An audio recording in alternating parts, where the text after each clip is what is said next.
जय हिंद. मी doctor Avinash Shinde. Straight drive चॅनलमध्ये आपलं सहर्ष स्वागत आहे. काल मी निकालाच्या पूर्वसंध्येला एक व्हिडिओ शूट केला होता आणि युट्यूबवरती आपल्यासाठी तो अपलोड देखील केला होता. काल मी एक व्हिडिओ पोस्ट केला होता की शाहू महाराज कसे जिंकतील आणि हातकणंगले मतदारसंघातून धैर्यशील माने हे कसे विजयी होतील आणि माझे अंदाज तंतोतंत कसे खरे ठरले तर तुम्ही आज पाहिलंच असेल. परंतु देशामध्ये जी काही परिस्थिती उत्पन्न झाली, देशामध्ये फार मोठी गोंधळाची परिस्थिती उत्पन्न झालेली आहे. सर्वात मोठा पक्ष भाजप जरी असला, भाजपला सर्वात मोठा पक्ष म्हणून राष्ट्रपती निमंत्रित करतीलच, परंतु भाजपला स्वतःला बहुमत मिळवण्यासाठी अपयश आले. भाजपच्या स्वतःच्या जर जागा 272 पेक्षा जर जास्त असत्या किंबहुना 272 जरी असत्या तरी सरकार स्थापनेसाठी जे काही नैतिक बळ आहे, सरकार स्थापनेसाठी जी काही शक्ती आहे तर ती भाजपच्या पाठीशी उभी ठाकली असते. आता भाजपला 272 जागा मिळालेल्या नाहीये. खरे म्हणायचं तर भाजपचा हा नैतिक दृष्ट्या फार मोठा पराभव आहे. भाजपच्या नशिबानं एक गोष्ट झाली ती म्हणजे भाजप आणि मित्र पक्ष यांना मिळून 290च्या वरती जागा मिळाल्या. परंतु 400 पारचा नारा देणाऱ्या एनडीएला 300 पार देखील करता आलं नाही. ही त्यांच्या धोरणांची फार मोठी शोकांतिका आहे. तर भाजपचा हा नैतिक पराभव हा कशामुळे झाला? कारण संपूर्णपणे पराभव काय आपल्याला म्हणता येत नाही, कारण राष्ट्रपती सगळ्यात मोठी पार्टी, सिंगल लार्जेस्ट पार्टी, या न्यायानं भाजपला सत्ता स्थापनेसाठी आमंत्रित करणार आहेत. तरी पण भाजपचा हा नैतिक पराभव का झाला याची कारण मीमांसा करणं आपल्या दृष्टिकोनातून फार आवश्यक आहे. तुम्ही एक गोष्ट लक्षात घ्या मित्रांनो, भाजपचा जो पराभव झालेला आहे त्याला प्रमुख कारण जे आहे तर ते म्हणजे उत्तर प्रदेश. उत्तर प्रदेशामध्ये भरपूर एक्झिट पोलच्या चॅनल्सच्या एक्झिट पोल्सनी उत्तर प्रदेशमध्ये 60 अधिक, काही चॅनल्सनी तर 70 अधिक अशा जागा वर्तवल्या होत्या. तरी पण भाजपला उत्तर प्रदेशमध्ये तुंटपुंजा जागांवरती समाधान मानायला लागले. तर उत्तर प्रदेशमध्ये भाजपचा नेमका पराभव का झाला आणि पर्यायानं देशामध्ये भाजपचा पराभव का झाला याची कारण मीमांसा करणं अत्यंत गरजेचं झालेलं आहे. मुळात मित्रांनो लक्षात घ्या की भाजप हा एक हिंदुत्ववादी पक्ष आहे. भाजपला जो मतदान करतो तो वर्गच मुळात निराळा वर्ग आहे. हा राम मंदिराच्या प्रश्नी मतदान करणारा, 370 कलम जे रद्द केलं होतं मोदीजींनी त्याच्यावरती मतदान करणारा, त्याच्यानंतर युपी मधला जो मतदार वर्ग आहे तर तो योगींच्या फायर ब्रँड इमेज वरती विश्वास ठेवणारा आणि योगीजींनी काही सुरक्षेच्या संदर्भात पावलं जी उचललेली आहेत तर त्या धोरणाला पावती आपली पसंतीची देणारा जो मतदार वर्ग आहे तर तो भाजपला मतदान करत राहिलेला आहे.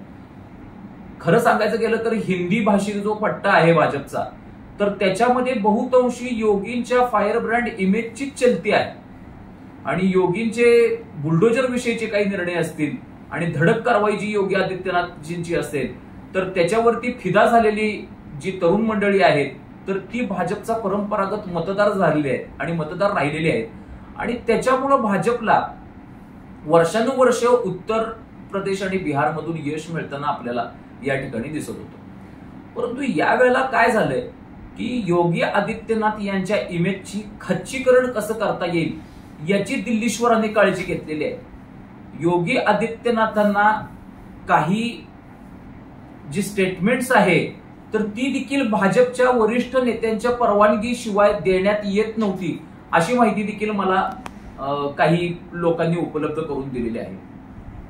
सगळ्यात मोठी शोकांतिका ही आहे मित्रांनो की जिथं अयोध्येमध्ये राम मंदिर बांधलं आणि ज्या अयोध्येच्या राम मंदिराचा आधार घेऊन भाजपचे 182 खासदार झाले, 182चे 280 प्लस खासदार झाले आणि 280चे 300 प्लस भाजपचे खासदार झाले, त्याच अयोध्येमध्ये भाजपची जी जागा आहे तर ती गमवायला लागणं याच्यापेक्षा फार मोठी शोकांतिका नाहीये दुसरी. ही जागा भाजपला गमवायला का लागली तर योगी आदित्यनाथ यांच्या इमेजचे केलेले खच्चीकरण, योगी आदित्यनाथ आणि नरेंद्र मोदी आणि अमित शहा यांच्यात असलेला बेबनाव या ठिकाणी कारणीभूत ठरलेला आहे.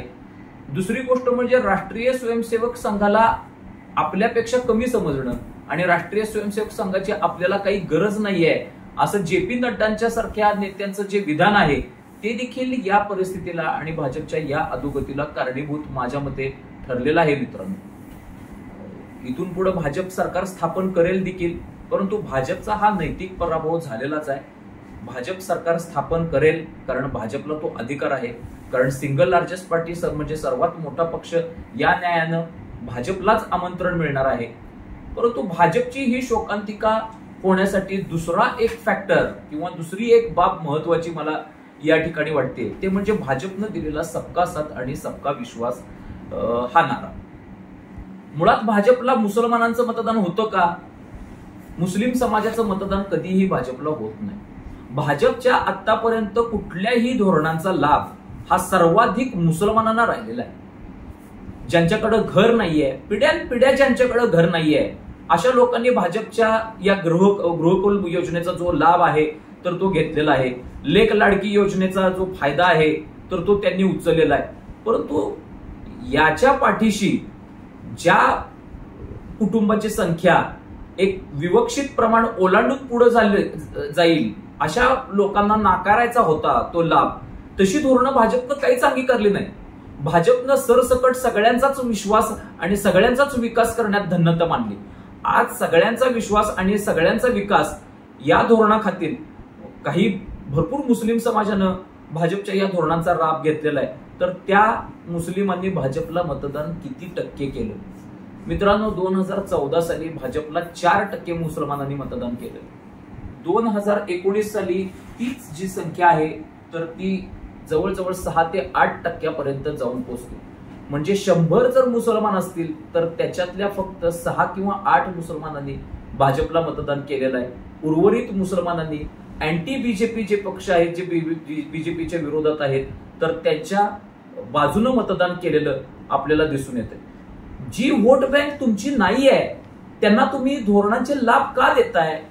जी वोट बँक तुमची नाही आहे तर त्यांना तुम्ही आरक्षणाचे फायदे का देताय? जी वोट बँक तुमची नाही आहे त्यांना तुम्ही घरकुल योजनेचा लाभ का देताय? ज्यांच्या घरामध्ये जवळजवळ 6 पेक्षा जास्त फॅमिली मेंबर्स असतील अशांना तुम्ही आयुष्यमान योजनेचा जर लाभ द्यायला लागला तर हिंदूंच्या पेक्षा आयुष्यमान योजना जी आहे तर ती भाजपचा व्होटर नसलेल्या मुस्लिम समाजाला जास्त पावलेली आहे असं या निमित्तानं नमूद करता येईल. असो, सगळ्यात महत्वाचा फॅक्टर असा आहे की मुस्लिम समाज आणि दलित समाज यांनी ही निवडणूक एक युद्ध म्हणून लढली. जसे शिवाजी महाराजांचे मावळे एका ध्येयाने प्रेरित झाले होते आणि त्यामुळे औरंगजेब हा सत्तेनं उन्मत्त झाला होता आणि त्याचे कितीतरी मातब्बर सरदार होते, त्याची फौज फार मोठी होती, परंतु महाराजांचे मूठभर मावळे जे होते तर ते त्यांना हरवत होते. इथं महाराजांच्या सैन्याची कुणाशी तुलना करायचा माझा उद्देश नाही, परंतु एक मी उदाहरण दिलं. कारण महाराजांचे जे मावळे होते तर ते एक धर्मवेडानं आणि एका ध्येयानं, स्वराज्य प्राप्तीनं ते पछाडलेले होते. तर तशी स्थिती दलितांची आणि मुस्लिमांची झालेली आहे. त्यांनी हे जी निवडणूक लढलेली आहे तर ही निवडणूक त्यांनी युद्ध म्हणून लढलेली आहे. आता मोदी सत्तेवरती जर आले तर आपलं अस्तित्व नगण्य असेल, या हिंदुस्थानात आपल्याला दुय्यम दर्जाचं स्थान देण्यात येईल, ही भीती अल्पसंख्याकांच्या मनात आणि विशेष करून दलित समाजाच्या मनामध्ये घर करून राहिली आणि त्यांनी नरेंद्र मोदींच्या विरोधात वोटिंग केलेलं आहे. या उलट हिंदू समाजानं नरेंद्र मोदींच्या बाजूनं एक काउंटर पोलरायझेशन जे करायला पाहिजे होतं किंवा रिव्हर्स पोलरायझेशन ज्याला आपण पॉलिटिकल लँग्वेज मध्ये म्हणतो ते करायला पाहिजे होतं, ते करण्यात अपयश आलंय. मित्रांनो, 2014 साली आणि 2019 साली हे हिंदू समाजाचं रिव्हर्स पोलरायझेशन फार मोठ्या प्रमाणात झालं होतं, त्यामुळे नरेंद्र मोदी जिंकले होते. नरेंद्र मोदींचे युपीमध्ये झालेली अवस्था, भाजपची युपीमध्ये झालेली अवस्था पाहून मला 1990च्या दशकाकडे आपण परत वळत आहोत का आणि परत त्रिशंकू लोकसभेकडे आपण परत वाटचाल करीत आहोत का आणि याच्यानंतर एकाच पक्षाला सत्ता मिळण्याचे जे दिवस आहेत तर ते संपत आलेत का, अशा नाना प्रकारच्या शंका मनामध्ये थैमान घालू लागतात. मित्रांनो, हिंदूंनी न दाखवलेली एकजूट, योगी आदित्यनाथ यांचं केलेलं पद्धतशीरपणे खच्चीकरण, त्याच्यानंतर स्मृती इराणींसारख्या उमेदवारांचा अत्यंत आत्मविश्वास आणि अत्यंत अॅरोगंट वागणं, आपल्या स्वतःच्या पक्षातील कार्यकर्त्यांशी केलेली उद्धट भाषा आणि योगी आदित्यनाथ यांना तिकीट निवडाच्या बद्दल न दिलेलं स्वातंत्र्य, हे भाजप मला निराशेच्या गर्तेत घेऊन गेलं आणि अपयशाच्या गर्तेत घेऊन गेलं असं मला इथं नमूद करावंसं वाटतंय. भाजपला याच्यातून उभारी घेण्यासाठी काय शक्य आहे? सर्वप्रथम ते सबका साथ आणि सबका विश्वास त्यांनी बंद करायला पाहिजे. एखाद्या समजा दुकानामध्ये एखादं गिराईक जर येत असेल तर त्या गिराईकासाठी आपलं सर्वस्व पणाला लावायला तो दुकानदार तयार असतो. तो दुकानदार त्याला उधारी देतो. तो किराणा मालाचा दुकानदार त्याला घरामध्ये सामान पोस्ट आणून करतो. तो दुकानदार छोट्या मोठ्या पैशाकडे कधी बघत नाही. तो दुकानदार त्याला पैशामध्ये सहकार्य कुठल्याही परिस्थितीमध्ये आणि कुठल्याही पातळीवरती करायला तयार असतो, कारण ती व्यक्ती त्याचा ग्राहक असते.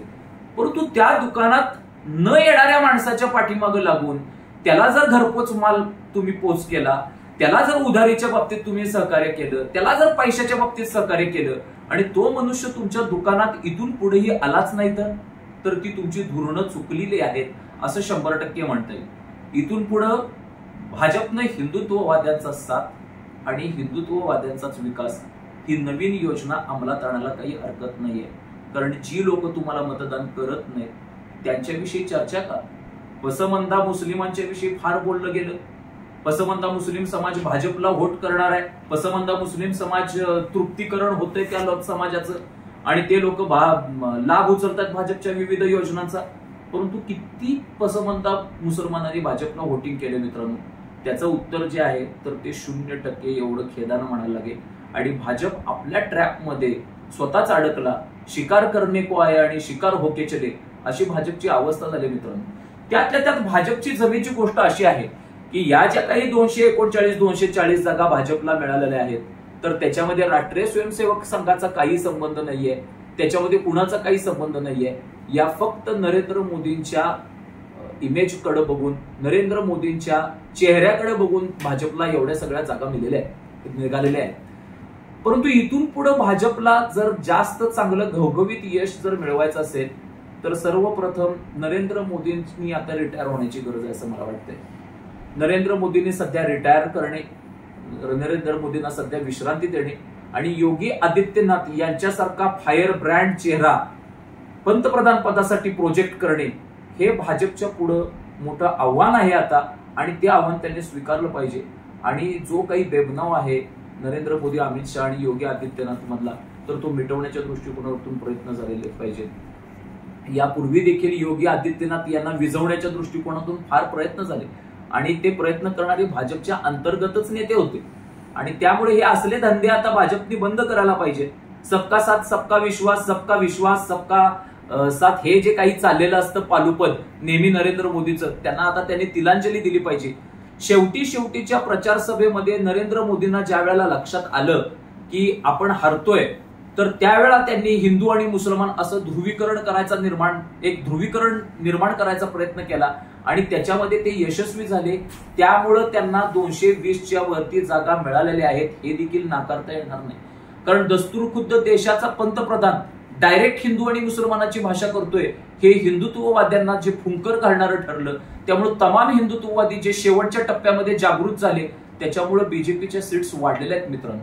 हातकणंगले मधली जी सीट आहे धैर्यशील मानेंची ही फक्त आणि फक्त हिंदू मतांच्या जागरूकतेमुळे निवडून आलेली आहे. ज्या वेळेला सर्व मुसलमानांची मने ही उद्धव बाळासाहेब ठाकरे यांच्या सत्यजित पाटील आबांना जात आहेत असं ज्यावेळी सकाळी सिद्ध झालं त्यावेळेला आपल्या हिंदू मतदारांनी रिव्हर्स पोलरायझेशनचा पवित्रा घेतला आणि रिव्हर्स पोलरायझेशनचा उपयोग करूनच त्यांनी सत्यजित पाटील आबांना नामोहरम करून टाकलं. हा आता एक इतिहास बोलू जाईल. धैर्यशील माने यांच्याविषयी बोलायची काही गरजच नाहीये. इतका कौतुकास्पद परफॉर्मन्स त्यांनी दिलेला आहे. सगळीकडे नरेंद्र मोदी आणि एकनाथ शिंदे यांचे शिलेदार पडत असताना, धारातीर्थी पडत असताना यांनी एकांडा किल्ला लढवला आणि त्या किल्ल्याला त्यांनी धक्का लागू दिला नाही. आणि सत्यजित पाटील आबा यांच्यासारख्या मातब्बर उमेदवाराला त्यांच्या पाठीमागे दलित असेल किंवा मुस्लिम समाज असेल किंवा उबाटा काही समर्थक असतील तर त्यांची एक गठा मत देखील त्यांना पडून धैर्यशील माने यांनी हिंदुत्वाच्या ताकदीवरती आणि तमाम बहुसंख्याक हिंदू समाजाचा जो विश्वास आहे आणि मत आहे ते संपादन करून ज्या पद्धतीने त्यांनी विजय मिळवलेला आहे त्या पद्धतीला तोड नाहीये मित्रांनो. माझ्याकडे धैर्यशील माने यांच्याविषयी बोलायला काही शब्द नाहीये. कालचा मी निकाल शाहू महाराजांचा प्रेडिक्ट केला होता त्या पद्धतीने झालेला आहे. शाहू महाराज हे विजय झालेला आहे. तर विजयी सर्वच उमेदवारांचं आपण लोकशाहीला स्मरून आपण अभिनंदन करायला पाहिजे.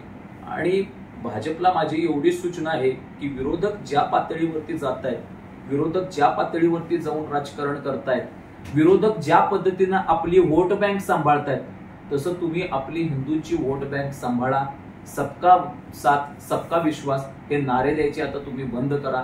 ही वेळ आता आलेली आहे. हीच ती वेळ असा जो नारा आहे तर तो मी आता मनाशी तो द्यायला काय हरकत नाहीये आणि किंबहुना तुम्ही तो प्रत्यक्षात आणला पाहिजे. जय हिंद, जय महाराष्ट्र.